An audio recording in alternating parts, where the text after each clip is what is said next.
नमस्कार मित्रांनो, स्वागत आहे पुन्हा एकदा एका नव्या व्हिडिओमध्ये। प्रमाण व भागीदारी किंवा प्रमाण भागीदारी हा घटक आपण स्पर्धा परीक्षेसाठी कुठल्या प्रकारे उदाहरणे विचारले जातात हे आजच्या व्हिडिओमध्ये पाहत आहोत। आजचा हा या घटकाचा तिसरा व्हिडिओ आहे आणि प्रमाण भागीदारीची उदाहरणं सोडवताना आपल्याला एक सूत्र नक्की लक्षात ठेवावं लागतं, निश्चितपणे लक्षात ठेवावं लागतं।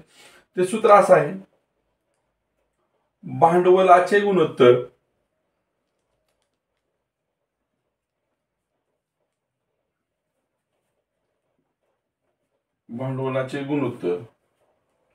गुणुले मुदतीचे गुणोत्तर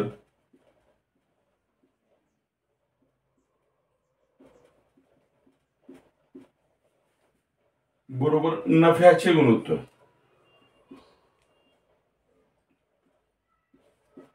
आज जे आपण उदाहरणं बघणार आहोत ती उदाहरणं अशा स्वरूपाची असणार आहेत।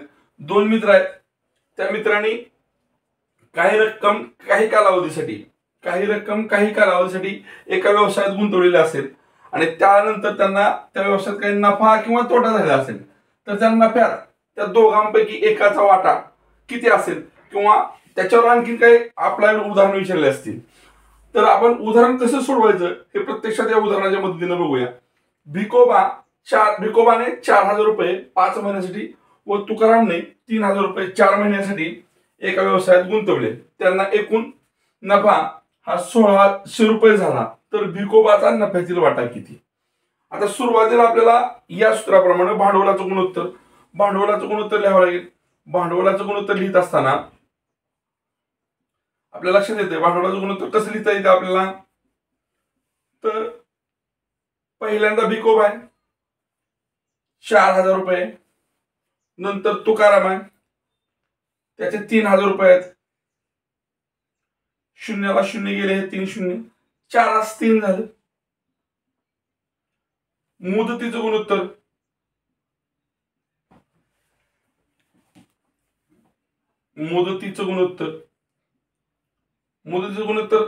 पहिल्याची मुदत किती आपल्याला दिली, तर 5 महिने दिलेली, ही महिन्यातच आहे हे लक्षात ठेवायचं।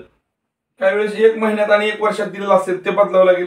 इथं 4 महिने, ते 4 महिने घेतले म्हणजे 5 4 झालं। आणि आपण इथं सूत्रात बघितलंय भांडवलाचे गुणोत्तर बरोबर मुदतीचे गुणोत्तर गुणुले, म्हणजे या दोघांचा गुणाकार हा नफ्याच्या गुणोत्तर एवढा असणार आहे। गुणाकार बघूया, नफ्याचे गुणोत्तर बरोबर आपण नफ्याचे गुणोत्तर काढतोय, म्हणजे नफ्याचे एकूण भाग किती होणार ते बघतोय। नफ्याचे गुणोत्तर बरोबर भांडवलाचे गुणोत्तर गुणिले मुदतीचे गुणोत्तर। तर भांडवलाचे गुणोत्तर आपल्याला आले 4 3 आणि मुदतीचे गुणोत्तर आले 5 4, यांचा गुणाकार केला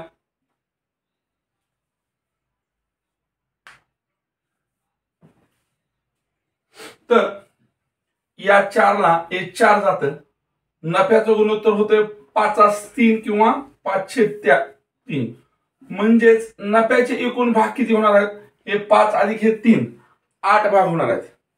नफ्याचे 8 भाग आणि नफा एकूण किती झाला, नफ्याचे 8 भाग झाले, नफा किती झाला एकूण 1600 रुपये झाला। हा 1600 रुपये म्हणजे किती भाग आहे, 8 भाग आहे।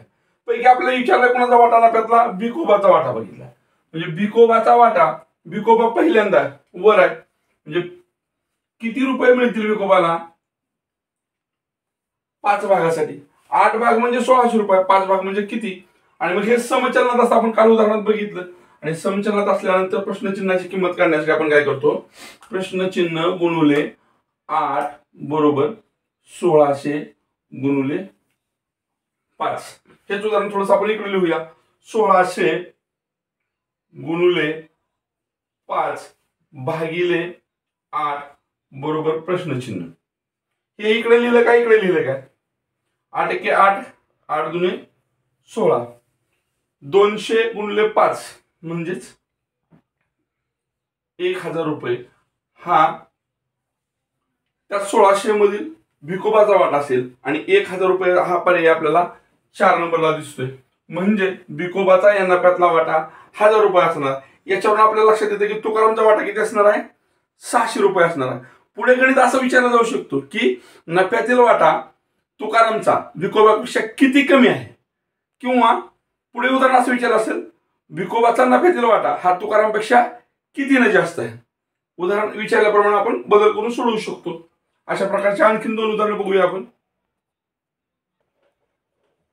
बघा मित्रांनो, उदाहरण असं आहे, श्यामरावांनी 10,000 रुपये भांडवल 3 वर्ष व रामरावांनी 8,000 रुपये 2 वर्षासाठी एका व्यवसायात गुंतवले. 2 मित्र आहेत, श्यामराव आणि रामराव. त्यातल्या एकाने म्हणजे श्यामरावाने 10,000 रुपये 3 वर्षासाठी आणि रामरावने 8,000 रुपये 2 वर्षासाठी एका व्यवसायात गुंतवले आणि त्याच्यानंतर त्यांना नफा झाला. त्या नफ्यात पैकी 3,000 रुपये श्यामरावांना मिळाले. तर त्याच व्यवसायात झालेल्या नफ्यात रामरावांचा वाटा किती असेल असं विचारलेलं आहे. आणि मग आपण शिकलोय गुणोत्तराचं प्रमाण आणि भागीदारीसाठीचं नफ्याचं गुणोत्तर कसं काढा शिकलोय. भांडवलाचे गुणोत्तर गुणिले मुदतीचे गुणोत्तर. आता इथं भांडवलाचे गुणोत्तर लिहू पहिल्यांदा. भांडवलाचे गुणोत्तर शॉर्टकट मध्ये लिहू. भांडवलाचं गुणोत्तर किती आहे बघा, 10,000 आणि 8,000 आहे. 3 शून्यला 0 गेल्या, 2 पंचे 10, 2 चोक 8, 5 4 हे भांडवलाचं गुणोत्तर झालं. मुदतीचं गुणोत्तर बघूया आपण आता. मुदतीचं गुणोत्तर दिलेलंच आहे आपल्याला ऑलरेडी. मुदतीचे गुणोत्तर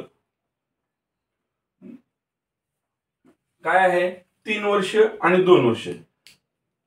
3:2 आहे. पण याच्यावरून आपण असं शिकलो होतो की नफ्याचे गुणोत्तर बरोबर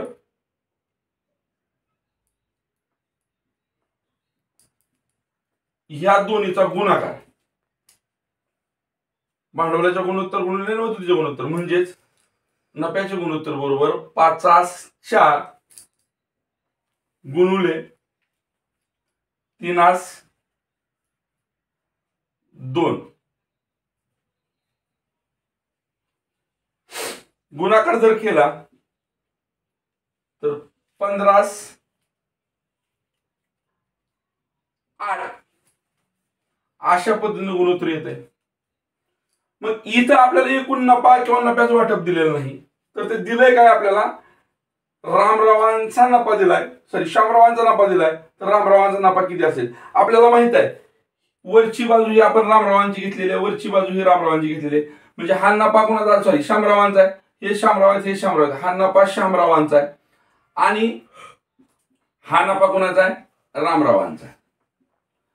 मग लक्षात घ्या, 15 भाग म्हणजे 3,000 आहे. तर 8 भाग म्हणजे किती लक्षात येते आपल्याला. 15ला 2 न गुणलं 30 झालं, त्याच्या पुढे 2 शून्य आहेत. 8ला 2 न गुणलं 16 झालं, त्याच्या पुढे 2 शून्य दिले. 1,600 रुपये हा रामरावांचा नफा असेल. हे 15ला 3,000 तर 8 किती समचलनाचं उदाहरण आहे. आणि 3,000 गुणुले 8 भागिले 15 असं जरी मांडलं, 15 × 15, 15 × 2 = 30, 8 × 2 = 16 आणि 16च्या पुढे हे परत 2 शून्य, 1,600 रुपये. अशा पद्धतीने आपण रामरावांचा वाटा काढू शकतो. आणखीन एक उदाहरण बघूया. हरीने 4,500 रुपये भांडवल 2 वर्षाकरता व रामने 6,000 रुपये भांडवल 3 वर्षाकरता. 4,500 2 वर्षाकरता, 6,000 3 वर्षाकरता एका धंद्यात गुंतवले. एकूण नफ्यापैकी रामला 1,200 रुपये नफा मिळाला. तर हरीला किती नफा मिळाला आपल्याला माहित आहे. भांडवलाचे गुणोत्तर गुणिले मुदतीचे गुणोत्तर बरोबर नफ्याचे गुणोत्तर. मग आपण पहिल्यांदा भांडवलाचे गुणोत्तर लिहून काढू. भांडवलाचे गुणोत्तर बरोबर किती भांडवल आहे बघायचं. हरीचं किती आहे, रामचं किती, हरीचं किती आहे 4,500. म्हणजे आपण सुरुवातीला हरीचं लिहितोय हे लक्षात घ्यायचं. त्याच्यानंतर रामचं किती आहे 6,000 आहे. ह्या 2 शून्यला हे 2 शून्य गेल्या, 15 × 3 = 45, 15 चोक 60 संक्षिप्त रूप दिलं, 3:4 झालं भांडवलाचे गुणोत्तर. मुदतीचे गुणोत्तर बघा किती आहे. मुदतीचे गुणोत्तर दिलेलं आहे आपल्याला वर्षाच्या स्वरूपात. मुदत पहिल्यांदा 2 वर्ष मुदत आहे. हरीचं 2 वर्ष आहे आणि रामचं 3 वर्ष आहे. आणि आपण शिकलोय किंवा आपल्याला माहित आहे भांडवलाचे गुणोत्तर गुणिले मुदतीचे गुणोत्तर. म्हणजे या दोन्हीचा गुणाकार हा नफ्याच्या गुणोत्तर एवढा असणार आहे, बरोबर. नफ्याचे गुणोत्तर, मग नफ्याचे गुणोत्तर सूत्र लिहून काढू आपण. नफ्याचे गुणोत्तर बरोबर भांडवलाचे गुणोत्तर, इथं भांडवलाचे गुणोत्तर लिहिले ते इथं लिहिले, गुणुले मुदतीचे गुणोत्तर इथं लिहिले. ज्यावेळेस तिरकस पूर्णांकाचा गुणाकार असतो तिरके भाग देतो, 1 ला 1 उरलं, 3 1 3, बेक बे बेदोनी 4, म्हणजेच एकास 2 आलं. ज्यावेळेस हरीला 1 रुपया नफा असेल त्यावेळेस रामला 2 रुपये नफा असणार आहे. रामच्या निम्मा हरीचा वाटा आहे. आता इथं रामला 1200 रुपये दिले तर हरीला किती होतील आपण मांडून घेऊ शकतो. 1 लाख किती आपल्याला माहित नाही, पण 2 लाख किती नफा झालाय 1200. तिरकस गुणाकार केला, 1 गुणुले 1200 भागिले 2 बेसाई 12, 1 गुणिले 600 बरोबर 600 रुपये. पर्याय क्रमांक 4 हा या ठिकाणी योग्य पर्याय असणार आहे. अशा पद्धतीने उदाहरण सोडवायचं आहे. असलं तर दुसरा एक व्हिडिओ बनवू. ए ने 34,000 रुपये 3 वर्षासाठी, बी ने 51,000 रुपये 4 वर्षासाठी. भांडवल किती आहे 34,000 आहे, मुदत किती आहे 3 वर्ष आहे. भांडवल किती आहे 51,000 आहे, मुदत किती आहे 4 वर्ष. एकाच वेळेस गुंतवले, त्या व्यवहारात एकूण नफ्यापैकी बी ला कुणाचा नफा दिला, बी चा नंतरचा नफा दिला 28,000 रुपये नफा झाला, तर ए चा नफ्यातील वाटा किती आपल्याला माहित आहे. भांडवलाचे गुणोत्तर गुणिले मुदतीचे गुणोत्तर बरोबर नफ्याचे गुणोत्तर. आपण भांडवलाचे गुणोत्तर काढू पहिल्यांदा आणि अनुक्रमे लिहितोय आपण, हे लक्षात ठेवायचं इथं. भांडवलाचे गुणोत्तर लिहित असताना आपल्याला लक्षात घ्यायचं बघा, भांडवलाचं गुणोत्तर किती आहे. एचं पहिल्यांदा लिहावं आपण 34,000 रुपयात एचं, आणि बी चं किती येतं 51,000 रुपये.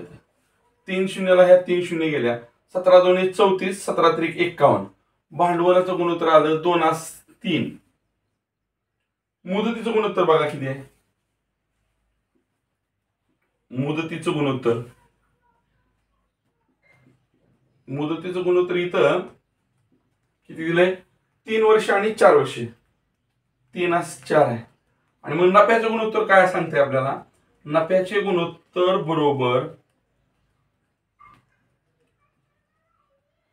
भांडवलाचे गुणोत्तर गुणुले मुदतीचे गुणोत्तर 3/4. 2 अपूर्णांकांच्या मध्ये गुणाकारात चिन्ह आलंय, मग आपण तिरके भाग देतो. वर आलं 1 गुणिले 1 आणि खाली आलं 1 गुणिले 2, म्हणजेच नफ्याचं गुणोत्तर आलं 1/2. 2 आपण हे कुणाचं लिहिलेलं आहे, बी चं लिहिलेलं आहे. ए कुणाचं आहे, ए चं आहे. हे बी आहे, ए आहे, हे बी आहे, हे ए आहे, हे बी आहे. 1/2 बरोबर. आता वरचं आपल्याला याचं माहित नाही, आपण त्याला प्रश्नचिन्ह देतो आणि बी ला मिळाले तर 28,000 रुपये. बी च्या निम्मा येला 28,000च्या निम्म 14,000 रुपये. हे तोंडी झालं, पण गणिताच्या स्वरूपात जर मांडून करायचं म्हणलं तर या दोन्हीचा गुणाकार 1 गुणिले 28,000 बरोबर 2 गुणिले प्रश्नचिन्ह. प्रश्नचिन्हाची किंमत काढायची म्हणून प्रश्नचिन्ह इकडे राहिलं, हे 2 बरोबरच्या इकडल्या बाजूला आलं. त्यावेळेस येताना ते काय होणार आहे, तिथं गुणाकारात असल्यामुळे इकडे भागाकारात होणार आहे.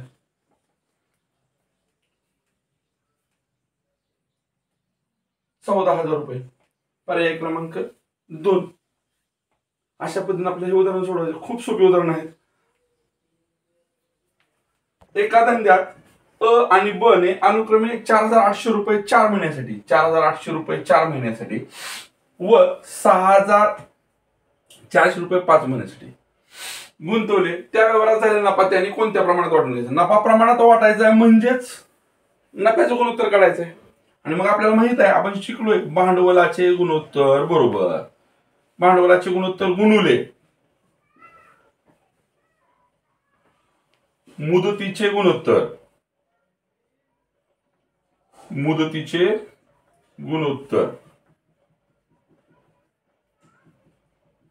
बरोबर नफ्याचे गुणोत्तर. मग नफ्याचं गुणोत्तर काढायचं आपल्याला. आधी भांडवलाचं गुणोत्तर काढू. भांडवल किती दिलंय 4800 अनुक्रमे दिले म्हणजे अ च 4800 आणि ब च 6400. 2 शून्याला 2 शून्य गेल्या. 16 त्रिक 48, 16 चौक 64. हे गुणोत्तर झालं. गुणोत्तर अतिसंक्षिप्त रूपात लिहितो आपण. आणि मुदतीचं गुणोत्तर काय आहे? 4 महिने व 5 महिने. 4 महिने व 5 महिने.